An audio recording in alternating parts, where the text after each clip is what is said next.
क्या आप जानते हो कि हम इंसान अपने जिंदगी का 1/3 हिस्सा सोते हुए गुजारते हैं। नींद एक ऐसी क्रिया है जिसमें एक जीव अपने सुरक्षा के सबसे कमजोर अवस्था में होता है, पर फिर भी ये किसी जीव के विकास के लिए सबसे ज्यादा जरूरी है। लेकिन क्या आपने कभी ये सोचा है कि इतनी महत्वपूर्ण शारीरिक और मानसिक प्रक्रिया जिसे हम नींद कहते हैं, क्या उसके बगैर कोई इंसान 7 दिनों तक रह सकता है? और अगर वो 7 दिनों तक बिना सोए रह भी ले तो क्या दशा होगी उस इंसान की? कभी न कभी आप लोगों को भी किसी न किसी वजह से, चाहे वो परीक्षाएं हो या जॉब का कोई प्रोजेक्ट या फिर कोई भी और कारण हो सकता है, जिसकी वजह से कभी न कभी आप बिना सोए रात गुजारे हो। मेरे साथ तो ऐसा काफी बार हो चुका है, पर जहाँ तक मैंने जाना है मेरी लिमिट है सिर्फ 1 या 2 दिन, जो कि मुझे हमेशा सोच में डाल देता है कि 1 हफ्ते बिना सोए गुजार पाना आखिर संभव भी है क्या? बट आज ही हम इसी चीज पर खोज करेंगे और जानेंगे कि इंसान की असल सीमा आखिर क्या है और इस सीमा के ओर बढ़ते वक्त उसे क्या क्या भुगतना पड़ सकता है। मेरा मतलब, हम जानेंगे कि 7 दिनों तक लगातार ना सोने पर दिन भर दिन उस इंसान के शरीर की क्या हालत होती है। हमारा दिमाग दिन भर में बहुत सारे दृश्य देखता है और महसूस करता है, और जब हम सो रहे होते हैं तो हमारा दिमाग एक बेहद दिलचस्प प्रक्रिया से गुजरता है जिसे कंसोलिडेशन कहते हैं। इस प्रक्रिया के दौरान ही हमारी short term memory long term memory में बदलती है। तो आइए अब जानते हैं कि क्या होगा अगर आप 7 दिनों तक बिना सोए रहते हैं।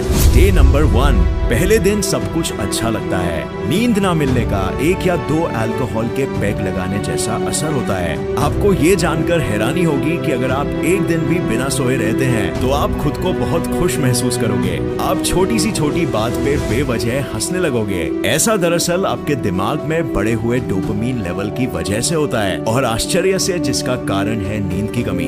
दूसरे दिन अब शरीर की रक्त कोशिकाओं में थोड़ी सी सूजन आना शुरू हो जाती है, जिसकी वजह से थोड़ी खुजली या इरिटेशन महसूस हो सकती है। अगर ये सिम्टम रोका ना जाए तो इंसान को कार्डियोवैस्कुलर प्रॉब्लम्स यानी हृदय संबंधी बीमारी हो सकती है, और इसी वजह से शरीर का ब्लड प्रेशर भी बढ़ जाता है। यहाँ तक कि आंखें गलतियां करने लगती है, नजर में माइक्रोस्कोपिक डिविएशंस होने लगते हैं और ठीक से इंसान फोकस नहीं कर पाता। शरीर के इम्यून सिस्टम पर भी बुरा असर पड़ने लगता है, और इसी वजह से शरीर खतरे को भांप लेता है और उल्टियों के रूप में चेतावनी अंकित करता है। तीसरा दिन। अब नींद न मिलने के तीसरे दिन दूसरों के लिए पता लगाना बहुत आसान हो जाता है कि पीड़ित के साथ कुछ तो गड़बड़ चल रही है, क्योंकि दिमाग शरीर के साथ कोऑर्डिनेट ही नहीं कर पाता, और इस वजह से हाथ और आंख भी ठीक से काम नहीं करते। और दूसरी तरफ पीड़ित भी बेवजह इमोशनल यानी जज्बाती होने लगता है। उसका फोकस किसी भी चीज पर नहीं पड़ेगा और बहुत चिड़चिड़ाहट महसूस होगी।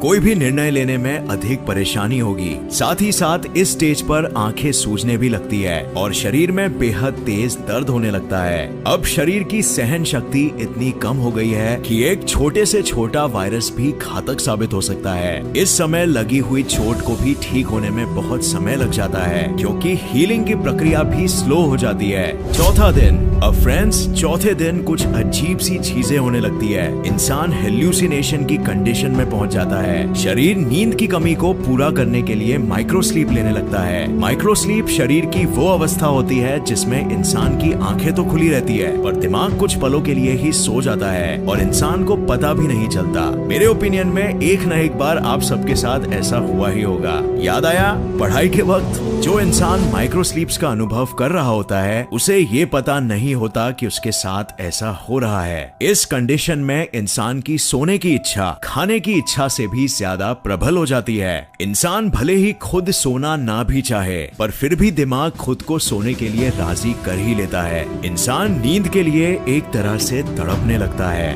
5वां दिन। 5वें दिन तक पीड़ित की गहराई में सोचने की क्षमता और स्किल एक तरह से खत्म ही हो जाती है। कंसंट्रेशन यानी एकाग्रता भी बिल्कुल खत्म हो जाती है और वह छोटे छोटे निर्णय लेने में भी असमर्थ होता है। फोकस शिफ्ट करने में परेशानी होती है, यानी कि अगर आप पास की चीज देखने के बाद दूर की चीज देखते हैं तो आपको दिक्कत महसूस होती है। इम्यूनिटी यानी सहन शक्ति भी ऑल टाइम लोएस्ट पर रहती है। शरीर का दर्द भी सिर्फ और बढ़ते ही रहता है और अजीब अजीब से दृश्य दिखाई देने लगते हैं। शरीर बीच बीच में रेम स्लीप यानी रैपिड आई मूवमेंट स्लीप की अवस्था में चली जाती है। रेम स्लीप नींद की वो अवस्था होती है जिसमें इंसान सपने देखता है और इसी दौरान ब्रेन बहुत एक्टिव होता है, लेकिन मांसपेशियां ढीली रहती है। एक पूरी रात में सोते वक्त हम लगभग 5 बार रेम और नॉन रेम स्लीप के बीच आते जाते रहते हैं। और क्या आप ये जानते हैं कि नॉर्मली हम एक रात में लगभग 2 घंटे में 1 से 2 मिनट के लिए जागते हैं। और मजे की बात तो ये है कि हमें पता भी नहीं चलता,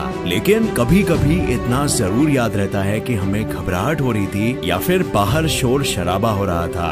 6वें दिन 6 दिन तक जगे रहने के बाद इंसान लॉस ऑफ रियलिटी, जो कि साइकोसिस का एक विशेष लक्षण है, इस हद तक पहुंच जाता है। इसमें इंसान वास्तविकता से बिल्कुल हटकर सोचने लगेगा और उसका व्यवहार भी किसी भ्रम में जीने जैसा होगा।